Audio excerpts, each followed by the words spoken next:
여러분 안녕하세요. 프리랜서 일본어 번역가 리나입니다.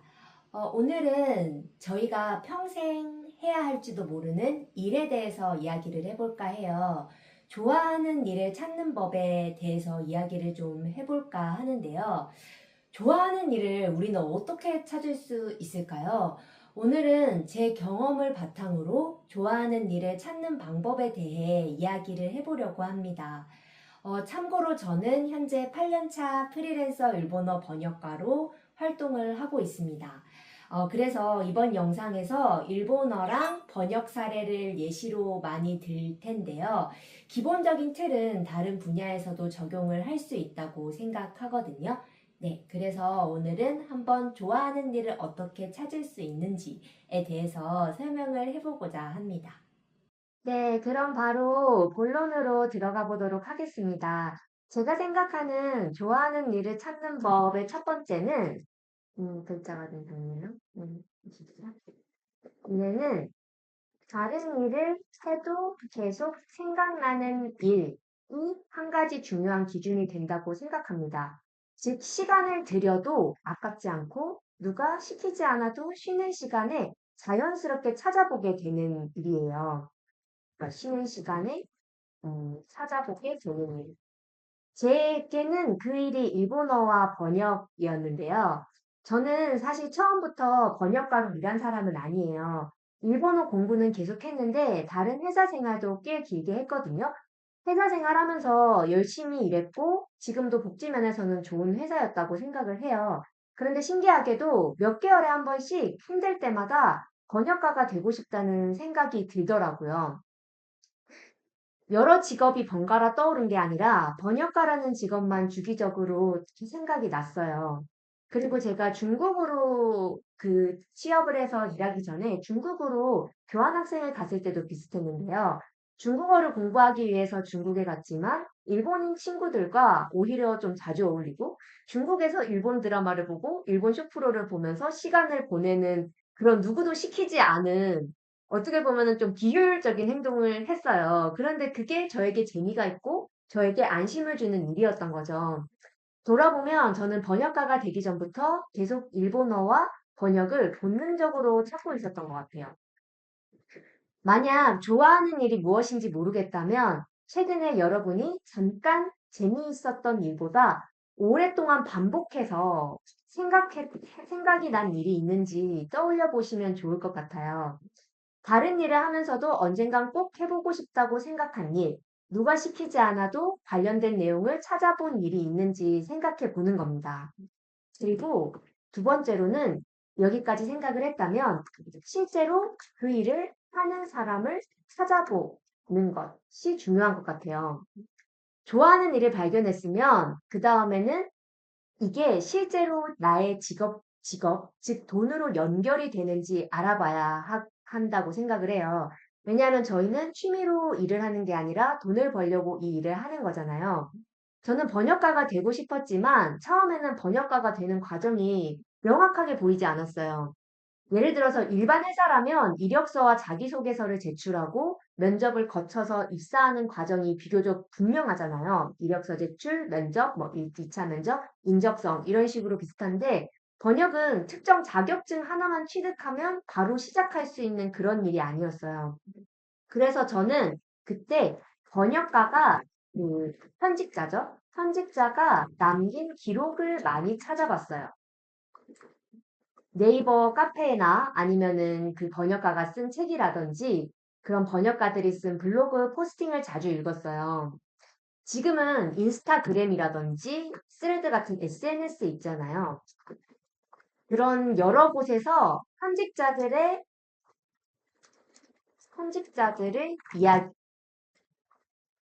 이야기를 볼 수 있는 공간이 예전보다 훨씬 많아졌기 때문에 여러분이 관심 있는 일이 있다면 그 일을 실제로 하는 사람들의 남겨놓은 기록을 찾아보세요. 어떤 과정을 거쳤는지, 어떤 방식으로 돈을 버는지, 그 일은 어떤 환경에서 일을 하게 되는 것인지, 좋은 점과 힘든 점은 무엇인지를 살펴보는 것입니다. 그러니까 어떤 과정을 거쳤는지, 어떤 방식으로 돈을 벌었는지, 좋은 좋은 점과 힘든 점은 무엇인지. 뭐 아니면 그냥 진짜로 뭐 일상 글 같은 것도 읽어보면 도움이 되는 게 생각보다 많거든요.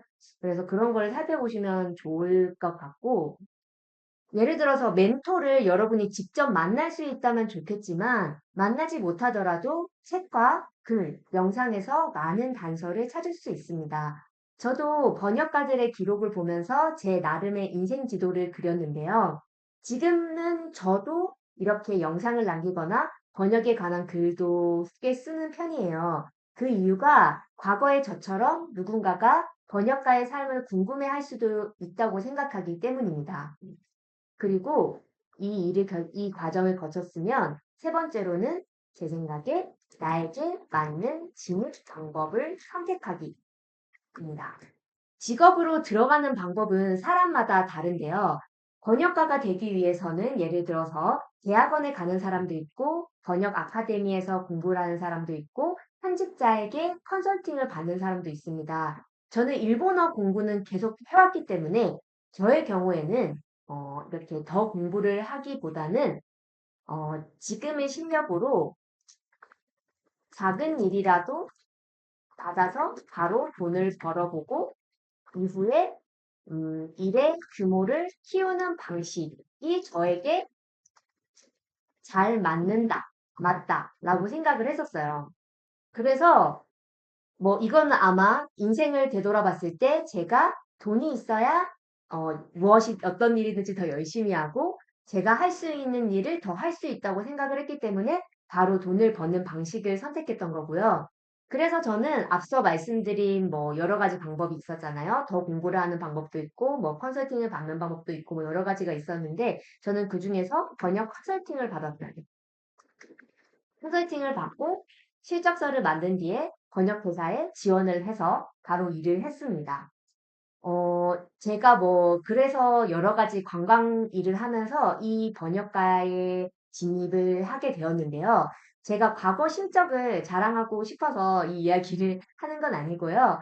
그때 설레는 마음으로 열심히 번역했던 제 모습이 아직도 기억에 남아서 이런 이야기를 하게 되는데, 어쨌든 요약을 해보면요.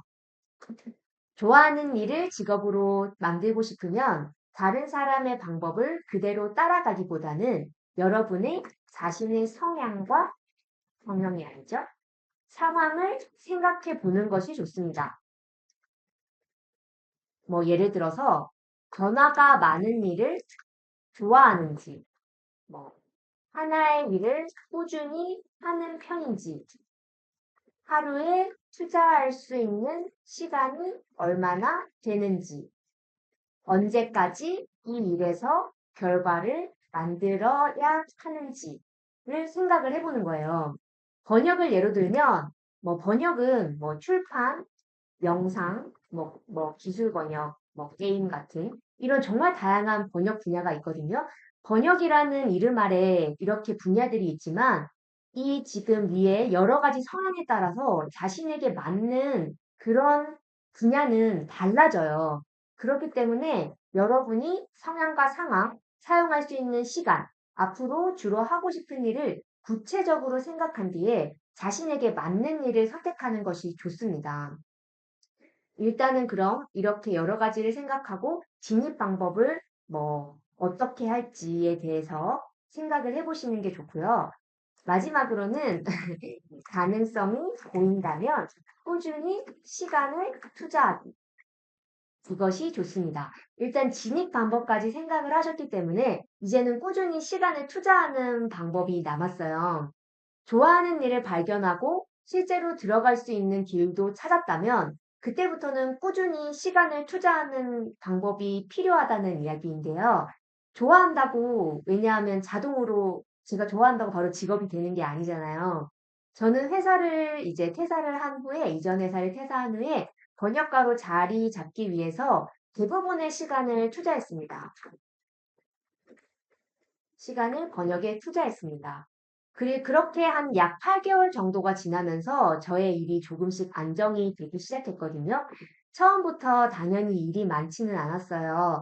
열심히 일감을 찾아도 아무도 일을 주지 않는 날도 있었고요. 그때는 제가 정말 1년만 버텨보자 라는 생각으로 일을 했습니다. 처음부터 확신에 차서 번역가가 된 건 아니에요. 계속 하고 싶었던 일을 실제로 해보고 일이 되도록 만들기 위해 시간을 투자했습니다. 그러면 일단 이렇게 정리를 했고요. 요약해보면 좋아하는 일을 찾는 법은 1번 다른 일을 해도 계속 생각나는 일이 무엇인지 본능적으로 반복적으로 시간이 날 때 쉬는 시간에 찾아보게 되는 일이 무엇인지 생각을 해보시고요. 두 번째로 실제로 그 일을 하는 사람을 찾아보기입니다. 이런 분들을 실제로 만날 수 있다면 베스트겠지만 만약에 그렇게 어렵다면 SNS나 블로그 같은 곳에서 기록을 최대한 많이 찾아보세요. 뭐 책도 있고 여러 가지로 접할 수 있는 기회가 있으니까요. 거기서 어떤 과정을 거쳤는지, 어떤 방식을 거쳤는지 이런 거에 대해서 알아보시고 그 다음에 나에게 맞는 진입 방법을 선택합니다. 그 다음 여기까지 왔다면 만약에 가능성이 보인다. 그렇다면 꾸준히 시간을 투자하는 방법이 추천해드리는 방법입니다. 오늘은 이렇게 좋아하는 일을 찾는 법에 대해서 설명을 해보았는데요. 좋아하는 일을 찾는 일이 생각보다 거창한 일이 아닐지도 모르겠다라는 생각이 오늘 들더라고요. 다른 일을 하고 있어도 계속 생각나고 시간을 들여도 아깝지 않고 누가 시키지 않아도 자꾸 찾아보게 되는 일. 누군가는 그 일이 10대 때 나타날 수도 있고 20대 때 나타날 수도 있고 뭐 30대, 40대 이후에 나타날 수도 있는데 그런 일이 있다면 가볍게 넘기지 마시고 실제 작업과 실제 돈으로 이어질 수 있는 길이 있는지 진지하게 자꾸 생각이 난다면 찾아보셨으면 합니다. 지금 현재 그 현업에서 종사하고 있는 현직자의 기록을 찾아보고 자신에게 맞는 진입 방법을 선택하고 가능성이 보인다면 꾸준히 시간을 투자해 보는 겁니다. 제가 관심 있는 번역이나 그런 글쓰기 같은 경우에는 이게 절대 단기간에 이 과정이 이루어지기가 어려워요. 그래서 꾸준히 시간을 투자해 보는 게 아주 중요하다는 생각이 들고요. 저에게는 그 일이 일본어와 번역이었습니다. 여러분에게 계속 생각나는 좋아하는 일은 무엇인가요? 네, 감사합니다.